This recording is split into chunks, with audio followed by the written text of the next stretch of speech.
하나님의 말씀은 잠언 1장 1절부터 6절입니다. 다윗의 아들 이스라엘 왕 솔로몬의 잠언이라. 이는 지혜와 흉계를 알게 하며 명철의 말씀을 깨닫게 하며 지혜롭게 의롭게 공평하게 정직하게 행할 일에 대하여 훈계를 받게 하며 어리석은 자로 슬기롭게 하며 젊은 자에게 지식과 근신함을 주기 위한 것이. 지혜 있는 자는 듣고 학식이 더할 것이요 명철한 자는 모략을 얻을 것이라. 잠언과 비유와 지혜 있는 자의 말과 그 오묘한 말을 깨달으라.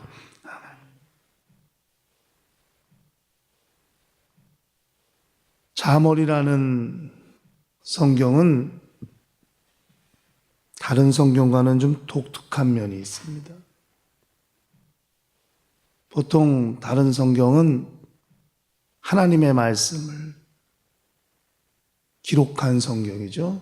그러니까 이런 역사서나 이런 이스라엘과 관련된 이런 성경들은 이스라엘의 역사, 과거에 일어났던 일들을 이렇게 기록한 역사적인 그런 기록들이 많고, 또 이렇게 선지서로 넘어오면 오직 하나님이 이스라엘 민족에게 선포하신 말씀, 계시하신 말씀이 기록되어 있습니다. 근데 이 잠언은 하나의 교훈인데요, 교훈인데 하나님의 뜻과 인간의 경험이 이렇게 합쳐져 있는 성격이 강합니다.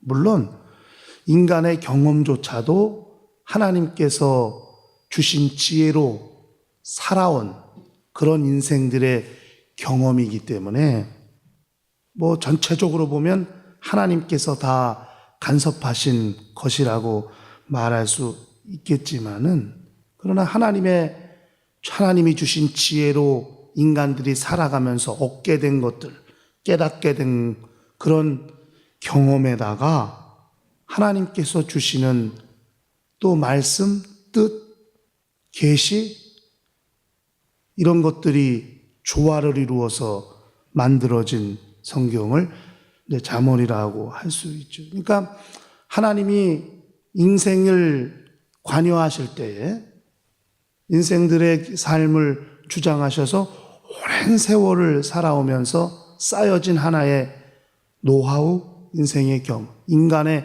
과거적인 그런 삶을에다가 하나님이 오늘날 이 시대에 주시는 말씀, 주시는 지혜, 감동, 역사, 이런 것들이 합쳐진 내용이 잠언이라고 말할 수 있습니다. 그래서 인간의 삶도, 인간의 도덕적이고 윤리적인 삶에 관한 지혜도 있고, 또 하나님과의 관련된 신앙에 관련된 지혜도 있어요. 그러니까 이게 참 모르겠어요. 저는 제가 성경을 이렇게 보면서 하나님께서 제게 열어주신 시야는 두 가지의 틀이 항상 존재한다 하는 것입니다.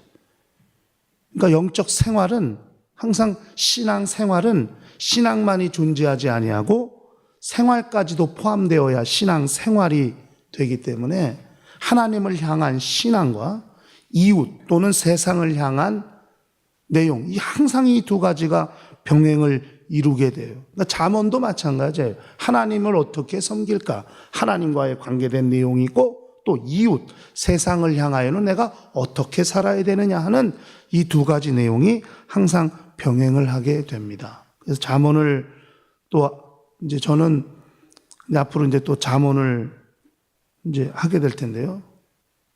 이 새벽에는 그렇게 하나님과의 관계된, 또 이웃과의 관계된 내용들이 합쳐져 있는 것, 인간의 경험과 하나님의 계시가 합쳐져 있는 것, 이것이 잠언이라고 우리가 또 이야기할 수 있습니다. 오늘 잠언 1장 1절부터 6절 말씀까지 읽었는데, 이 잠언이 왜 필요할까?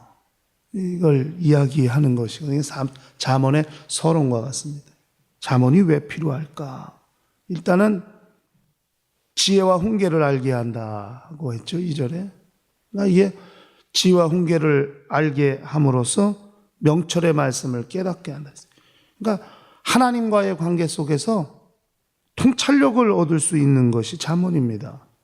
모든 것을, 그러니까 지혜와 훈계를 알게 하는. 그러니까 통찰력이라는 건 알아야 생기는 것이기 때문에 이게 잠언의 중요한 이유. 잠언을 알아야 되고, 잠언을 우리가 읽어야 되고, 잠언을 우리가 또 통해서 얻게 될 중요한 내용 중에 하나입니다. 하나님과 관계돼서 얻게 될 영적인 통찰력, 이 세상을 살아갈 때 보게 되고 깨닫게 되고 알게 되는 내용들, 이런 내용들을 얻게 된다는 그런 이유가 있고요. 그 다음에는 3절에 가니까 지혜롭게 의롭게 공평하게 정직하게 행할 일에 대하여 훈계를 받게 한다. 그러니까 훈계를 받음으로써 정립이 되는 거거든요.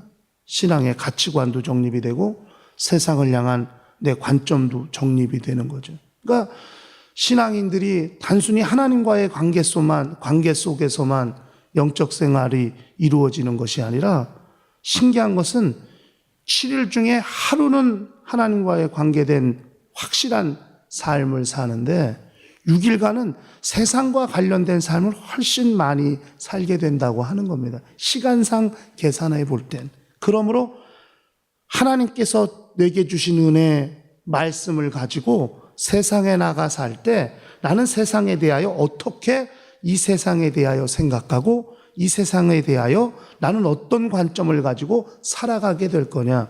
이런 가치관이 정립이 되는 것이 무엇보다 중요하거든요. 이런 가치관이 정립이 되지 않으면 갈팔질팡할 수밖에 없어요. 이럴 때는 하나님의 말씀을 따라가고 또 저럴 때는 하나님의 말씀을 따라가지 않는 거예요.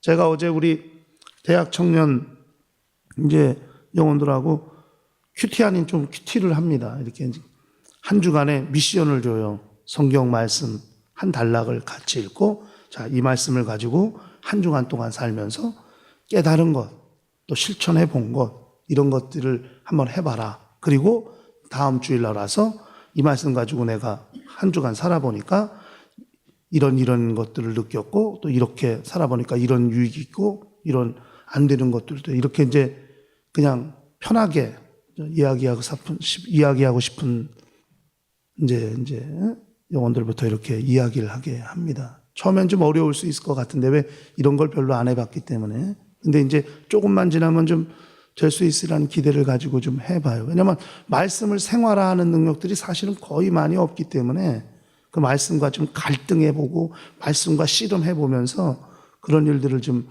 해볼 수 있도록 이렇게 했어요. 지난주에 제가 주었던 미션이 마태복음 5장에는 그러니까 소금이 맛을 잃으면 무엇으로 짜게 하리요?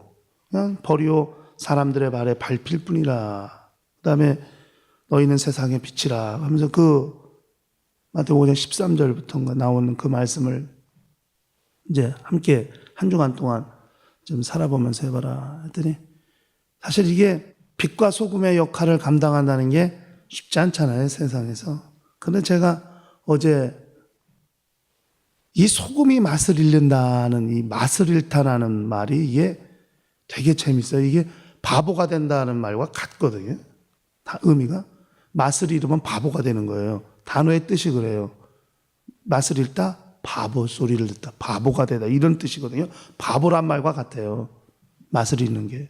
그런데 신앙인들이 세상에 나가 살면서 맛을 잃지 않으려고 얼마나 애씁니까? 빛과 소금의 역할을 감당하려고 엄청 애쓰는데요. 희한한 건 맛을 잃지 않으려고 애를 쓰면 쓸수록 기독교인들은 세상에서 왕따를 당한다는 거예요. 바보가 된다는 거예요. 예를 들면 신앙인들은 술을 하지 않습니다. 술, 담배를 하지 않아요. 그런데 이렇게 힘든 어떤 회사에서 힘든 프로젝트나 어떤 이런 힘든 어떤 일, 또 야간 작업이 오래 계속되다가 그런 모든 일이 다 마치고 나면 직장에서는 반드시 회식이라는 걸 하거든요. 그런데 회식하면 반드시 세상 사람들은 식당 가서 마셔야 되고 2차, 3차도 가고 이렇게 스트레스 풀어야 되니까요. 그런데 그 사이에 신앙인은 갈등하는 거예요. 난 맛을 잃지 않아야 되는데, 회식 가면 안 되는데, 가면 또 술 먹어. 이거 어떻게. 그래가지고, 나 술 안 마시니까 회식 안 가면 안 되냐고. 이렇게 얘기했거든요. 근데 그 순간 그 사람들은 그냥 얼음 싸해지는 거 아니겠어요? 전체가. 함께 고생한 사람들이 한 사람이 빠지면 그만큼 마치 김 빠진 뭐 콜라 마시는 것처럼 이렇게 좀 그럴 수 있단 말이에요. 그러니까 이분은 맛을 잃지 않기 위해서 고민하다가 얘기한 건데 바보가 된 거죠. 그러니까 맛을 잃어버리면 바보가 되기 때문에 맛을 잃지 않으려고 몸부림쳤는데 역으로 바보가 되는 거예요. 그 사람들한테. 그러니까 이런 것들이 세상을 살 때 우리는 어떻게 지혜를 활용할 거냐 하는 것들이 정말 필요하거든요. 그러니까 그 가치관을 잘 정립해야만 갈팡질팡 하지 않는데 그런 것들은 많이 힘든 것 같다 하는 거죠. 그러니까 그 사람들로부터 미움을 받게 되고 지탄을 받게 되는 거예요. 그러니까 나중에 대단히 어려운 일이 생기는 것은 전도가 안 되는 거죠. 교회에 어떤 일이 있고 행사가 있고 좋은 아이템이 있고 프로젝트가 있어 초청하려고 해도 그냥 너나 잘하시라고 이렇게 외면을 당하게 되는 거죠. 왜냐하면 우리 행사에 너는 참여도 안 하면서 너희 교회 행사에 우리를 참여시키려고 하느냐 이런 이제 논리가 성립이 되게 되기 때문에 좀 어려워지는 거죠. 그러니까 이게 쉽지는 않다 하는 거예요. 그러니까 그냥 참여해서라도 그냥 그 사람들 술 먹을 때 나는 음료수 마시고 간단하게 이렇게 하면서 1차 정도는 같이 가서 올려주면 2차, 3차까지 억지로 끌고 가지 않을 텐데 처음부터 너무 우리가 방어적인 자세를 취하니까요. 그러니까 이런 이제 모습들을 아주 많이 보게 됩니다. 세상에 살 때는 아주 직장인들은 그냥 항상 다가올 수 있는 현실적인 문제일 수 있으니까 이런 가치관들은 우리가 어떻게 가지게 될 거냐 하는 것들은 우리가 좀 고민해 볼 필요가 있죠. 그러니까 하나님과의 관계 속에서 하나님의 말씀을 깨닫게 되고 알게 되는 통찰력도 가지게 되고 세상을 향한 바른 가치관도 가지게 되고 그 다음에 보니까 명철의 말씀을 깨닫게 한다. 말씀을 듣고 분별하게 되고 그것이 세상을 향해 적용이 될 땐 옳고 그름을 확실히 깨닫고 분별할 수 있는 능력이 될 수 있다 하는 것입니다. 그러니까 우리가 잠언이 그래서 한 달에 한 번씩 언제든지 읽을 수 있는 것이 잠언이라고 우리는 옛날부터 성경을 이제 그렇게 하나님의 말씀 들을 때 여러 번 들어온 기억이 납니다. 하루에 한 장씩 읽으면 한 달이면 잠언을 한 번씩 읽게 된다. 이런 말씀들을 많이 들어왔어요. 우리는 그렇게는 안 하고 이제 단락별로 이제 짚고 넘어가게 될 것입니다만은 우리가 잠언을 통해서 얻게 될 유익이 있고 또 잠언을 알아야 되는 이유가 있다. 통찰력도 얻고 가치관도 생기고 판단력도 생기고 결국 이것이 우리가 잠언을 통해서 얻게 될 내용들이죠. 그 위에 어리석은 자가 슬기롭게 되고 젊은 자에게 지식과 근심함을 주고 지혜 있는 자는 듣고 학식을 더하고 명철한 자는 모략을 얻고 우리가 하나님의 말씀을 읽으면서 우리가 이 세상 살아갈 때 필요한 것들을 다 공급받을 수 있다면 그 말씀을 더 가까이 하고 더 가까이 할 수 있다고 생각합니다. 제가 한 가지 설교를 마무리하면서 지혜와 명철의 차이가 뭘까? 지혜와 명철. 이게 여러 군데를 찾아봤어요, 제가. 왜냐면 이게 잘 안 나오더라고요. 근데 제가 얻게 된 결론은 뭐냐면 지혜는 현명한 겁니다. 슬기로워, 현명. 근데 명철은 분별하는 거예요. 명철은. 그러니까 지혜가 있어야 명철이 발휘가 되는 거예요. 지혜가 없으면 절대 명철이 안 나와요. 지혜 위에 명철을 더한다고 할까? 지혜가 있으면 분별하는 능력도 있게. 그러니까 지혜 있는 자는 학식을 더하니까 아는 게 많으니까 현명하게 되죠. 슬기로울 수 있어요. 그리고 명철한 자는 모략을 얻는다. 모략이 뭐냐면 그거예요. 분별하는 능력이에요. 아, 이것은 이때는 이렇고 이때는 이렇습니다. 그러니까 어떤 지휘관이 이 참모를 둬요. 책사를 둡니다. 그 책사를 모략하는 사람이라고 하는데 그 책사가 자기 주군에게 또는 지휘관에게 1번을 선택해서 나가면 이런 일이 있습니다. 2번을 택해서 나가면 이런 일이 있습니다. 어떤 걸 택하시겠습니까? 이렇게 지휘관에게 판단할 능력을 제공하는 사람, 이게 모략이거든요. 그러니까 옳고 그름을 분별하는 거예요. 아, 경우의 수가 이렇게 있는데 이 중에 1번은 하면 이렇게 되고 2번은 하면 이렇게 되고 3번은 하면 이렇게 되는데 이렇게 할 경우는 우리는 몇 번을 하는 것이 가장 우리에게 필요하고 유익하겠구나. 이렇게 분별해내는 능력을 명철이라고 하는 거예요. 지혜는 아는 것이 많아서 어떤 일을 만날 때마다 슬기롭게 대처할 수 있는 거예요. 현명하게 대처할 수 있는 것을 말해요. 그러나 명철은 분별하는 능력, 분별, 이해. 그래서 그것이 좀 차이가 있다. 그런데 이 모든 것들은 하나님이 주시는 것으로서 이렇게 잠언을 통해 얻을 수 있는 유익이라고 생각할 수 있습니다. 하나님이 우리에게 무엇을 주시든지 하나님의 말씀을 통해 우리는 이런 것들을 대할 수 있고 얻을 수 있다고 생각을 하는 것이죠. 그러므로 매일이 아니랄지라도 개인적으로라도 항상 잠언을 읽을 통해서 그렇게 역사할 수 있으면 좋겠어요. 그 다니엘 학습법이라고 김동환 목사님인가? 지금 아마 목사님이 되셨을 텐데 한참 유행한 그 센세이션을 일으켰던 책이 있습니다. 다니엘 학습법. 근데 이 저자는 어머니한테 어릴 적부터 뭐 때문에 야단만 시험 성적 떨어져서 야단만 적은 한 번도 없는데 예배 시간 늦고 또 예배 시간에 앞자리에 안 앉았다. 성경을 안 읽으면 맨날 맞았대요.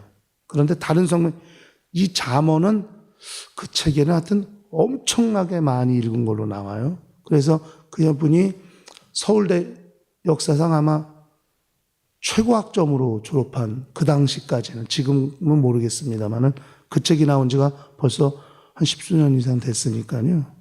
그렇게 본인이 이 잠언을 읽고 나서 얻게 된 지혜, 그런 것들에 대해서 이제 간증을 하신 것을 이제 기억하게 됩니다.